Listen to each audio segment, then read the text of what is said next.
Hi everyone, Spider-Man 1991 here to do my comic reviews for the week. Okay, I've only got 4 comics here, so I'll try to be quick. And I only have starting off with my only Marvel, Avengers Academy, number 17. Okay. Students have just taken out another Nazi battle robot, and once that's done, they've pretty much taken out all of the Red Skull soldiers at the Capitol. Then suddenly the Falcon shows up and gives them the news that Bucky died. And since everything's clear there, they head back to the Avengers mansion, and Jocasta gives them the news that while fighting the Absorbing Man and Titania, Hank, Giant Man, Quicksilver, and Justice were all severely injured in Dubai. So Tiger is sent to go check on them, and she leaves the rest of the students there so that they can pretty much recover and take a breather. And meanwhile, back in the Arctic, which was where Pym transported Absorbing Man and Titania, and they're still possessed by the Worthy. If you want to know more about that, just read Fear itself. And anyways, while they're there, Titania reveals that with her new power, she can pretty much create a dimensional doorway to figure out where Pym's students are, so that then the Absorbing Man gets revenge on them. Meanwhile, each of the students have pretty much, after living through their whole big Marvel Universe crisis, they're all pretty much recovering and still trying to get over the fact that maybe they've killed some people while they were out in battle and stuff. And everyone's just kind of like talking to each other, figuring out ways to maybe get over it and stuff. Then all of a sudden, they get attacked by the Absorbing Man and Titania, and while Hazmat and Stryker try to get away, Stryker tries to open one of the doors to get out of there, but Titania and Absorbing Man have disconnected the mansion from the regular Marvel dimension, so that now they're stuck inside the mansion. And the issue pretty much ends with a big explosion. There we go. Alright. Still kind of tying into Fear itself here, all this really is. I think it's really interesting to see, well, for the students that sort of recover after the whole event at the Capitol and stuff, but, I mean, it's not just a normal, they fought a supervillain trying to rob a bank or trying to take over the world or something. It was like a real big, huge crisis that they had to deal with, and now they're just kind of like slowly recovering and maybe trying to rethink. Some of them are sort of rethinking the whole superhero thing. And then they all of a sudden get attacked by supervillains who want to get revenge on Hank Pym by trying to kill them. So yeah, Avengers Academy, it's still a very interesting series. Okay, Superboy number 10. We're taking a break here from the main plot and doing another little one-shot story behind the main villain, who's now given a name, a sorcerer named Tanarak. And apparently throughout history, Tanarak has helped has pretty much tried to rebuild an army of Hollow Men over the multiple armies of Hollow Men, which are just basically mindless copies of one single warrior over the years. First of all, and a Viking Prince here, he's built tons of armies of these over the years, and the Phantom Stranger has always shown up and tried to stop him. But now, and for Smallville though, Edmund Took was apparently just a doctor in Smallville back in the 1800s, and after the death of his youngest son, he made a deal with Tanarak to bring the boy back, and also so Tanarak could have a whole new army of Hollow Men. And of course, when Tanarak reveals that this whole process would take decades, he promises Eben and his 2 sons a way for them to live forever. And so he does, and so they do by taking some huge blood oath ritual. And now apparently they're trying to recreate another army of Hollow Men by using Superboy's DNA. And Tanarak also has the Phantom Stranger in chains, and it just leaves off with apparently Superboy getting captured and stuff, because again, he's vulnerable to magic. So yeah. Okay, not really much of a big deal for the plot here. I mean, we kind of knew they were creating an army of, I guess, clones and stuff to try to take over Smallville and maybe the world, but, I mean, it's not, I mean, it's really more of just like I think this is really more of Jeff Lemire trying to explain like how this happened and it's happened before, and that and how the Phantom Stranger all fits into this and stuff. But it's okay. I mean, this is okay. At least it answers a few questions in case people were wondering how the Phantom Stranger fit in all this, and who was posing as the Phantom Stranger and stuff, and how this army came to be, I guess. And in 2 weeks, the number 11 is going to come out, and it will be the final volume of this story, which is a shame because I do like Jeff Lemire writing Superboy. He has done a fantastic job since this series began, and it is a shame to see him leave after the relaunch. Okay, taking a break from the regular DC universe, we now move to Flashpoint. So to kick off Flashpoint, I think I'll start with one of my tie-ins, and this has been one of my favorite Flashpoint tie-ins, Batman, Night of Vengeance. I didn't get a chance to review. I don't have a review for the last issue, but on the very last page, it revealed that the Joker of this universe is Martha Wayne, so apparently she survived too.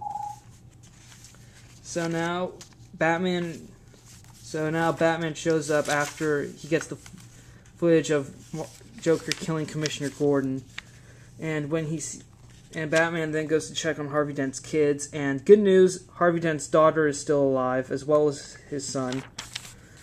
And we get more flashbacks to what happened after Bruce was shot by Joe Chill. After Bruce was shot, Thomas tried to save him, but he failed.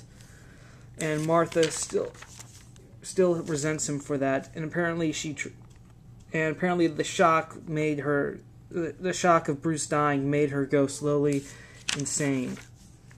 And even in the early days, Thomas went off and he tried to first kill Joe Chill by a lethal injection, but then he just beat the living crap out of Chill.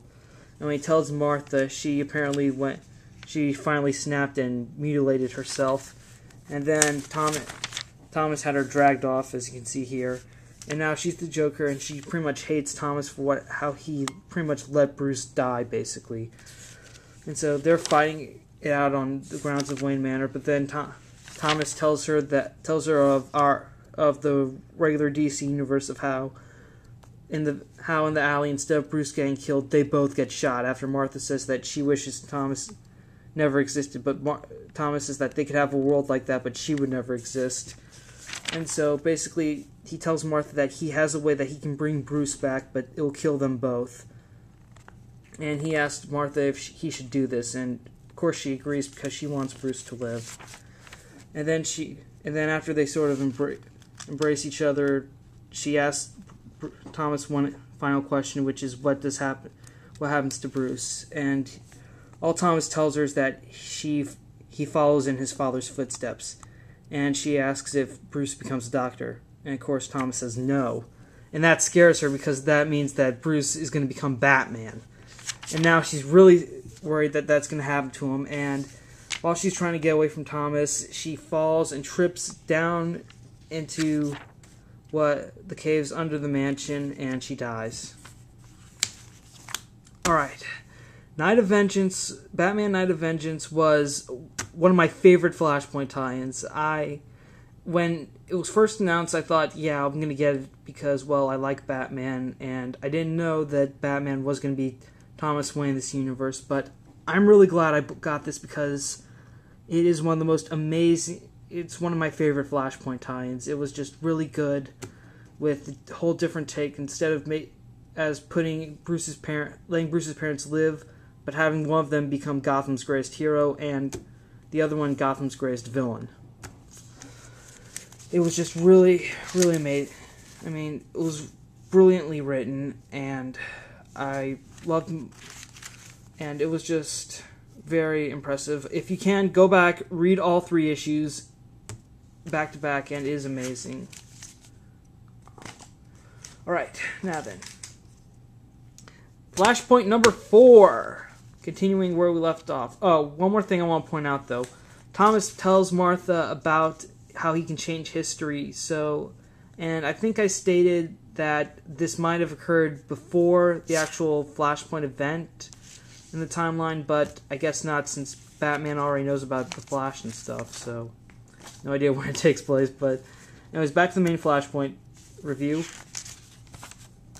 We cut to these six kids who were revealed in Flashpoint #1 to be the chosen by the Wizard. Instead of being just Billy and passing his powers on to Mary and Freddy. Yeah, Freddy, that's his name.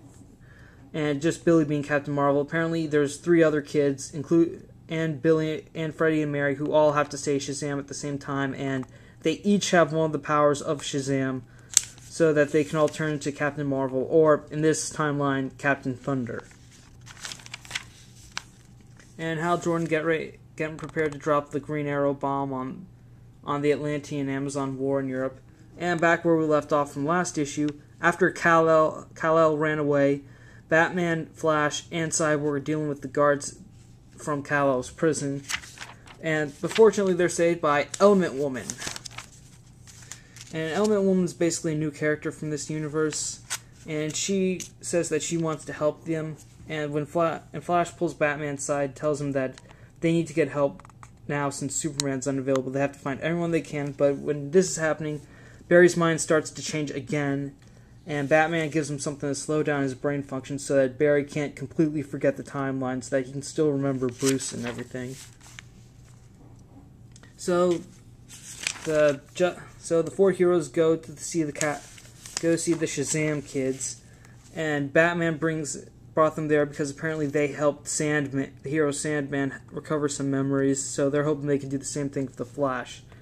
And when Billy goes over and touches Barry, he gets flashes of his old life, and he starts to wonder about the different world too. Then they're watching the news, and they hear word about Hal Jordan get ready to send the nuke over to take out the Amazon Atlantean War.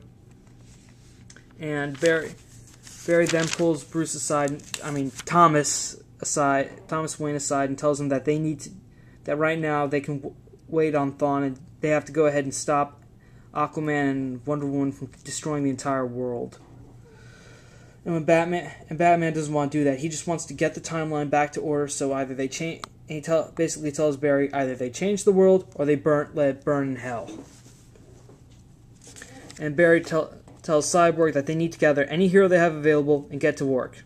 And then Cyborg tells him that no one's going to come unless Batman comes, because Batman's been around for decades. And they all believe that Batman's invincible. So that's the reason why.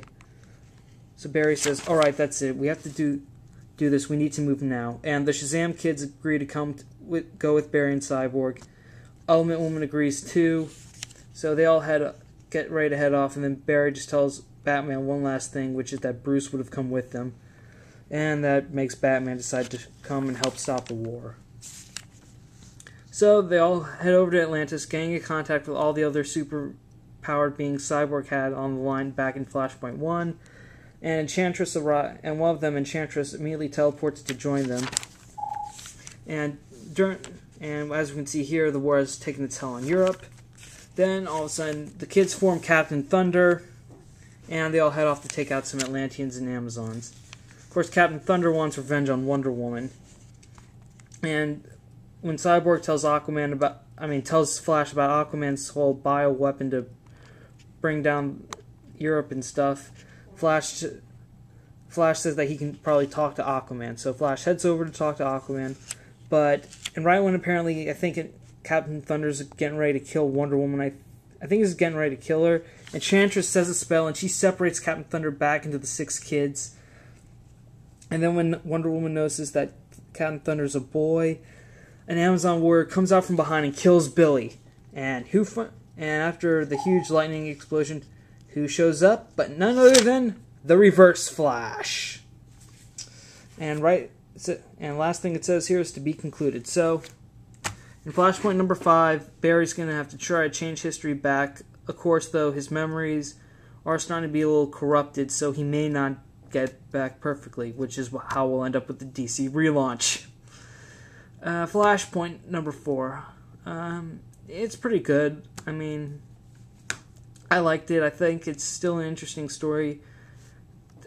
Barry trying to sort of try to gather all the heroes together to stop this, and so that he can then he can fix fix everything by restoring the natural timeline. But again, Barry's memories are starting to fade, so that could be why when he tries to change history, it's not going to be perfect, i.e. DC relaunch. Okay, that's all my comic reviews for this week. Wow, 15 minutes, that's short. Okay, wrapping it up, Flashpoint number 4. Pretty interesting. If you're still reading Flashpoint, the main series at this point, I would stick around for the final issue just to see how it ends. Batman, Night of Vengeance number 3. This is one of the best Flashpoint tie-ins. I highly recommend that you get it, not just if you're a Batman fan, but just an all-around DC fan.